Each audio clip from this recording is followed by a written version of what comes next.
Et la question au départ, c'était on va jusqu'où? Est-ce qu'on veut entendre M. O'Toole? Nobody won, and that was a little bit disappointing. After 2 hours of listening to four men argue, no one came out really with a clear sign of, wow, we did something impressive. And that's for me, the takeaway was, wow, that was 2 hours I'm not going to get back. Plenty of bickering, but no real winner after the first debate of this federal election. Analyst Karim Bullis says no leader went off script or landed anything like a knockout punch, but Quebec's 78 seats could be crucial in any minority government. It's a great place to pick up a tremendous amount of influence because at this point, the numbers are showing that whoever wins will likely have a minority government. So Quebec could represent the balance of power. The nearest thing to fireworks happened when NDP boss Jagmeet Singh and Bloc leader Yves-François Blanchet became embroiled in a dispute about systemic racism. Blanchet called on Singh to apologize to a BQ member who voted against a motion on systemic racism in the RCMP.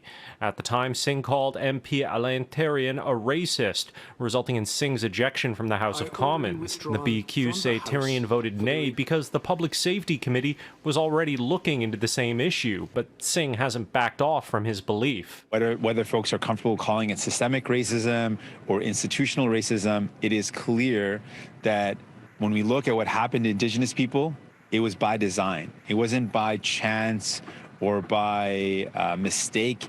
It was clearly a design to strip Indigenous people of their language, their culture, and their identity by stripping kids from their families and taking them to residential institutions. Meanwhile, Justin Trudeau was repeatedly attacked for his decision to call an election during a fourth wave, but Trudeau continues to insist that he needs a majority to carry out his ideas. And we are the only ones with a plan to get through this pandemic with real leadership.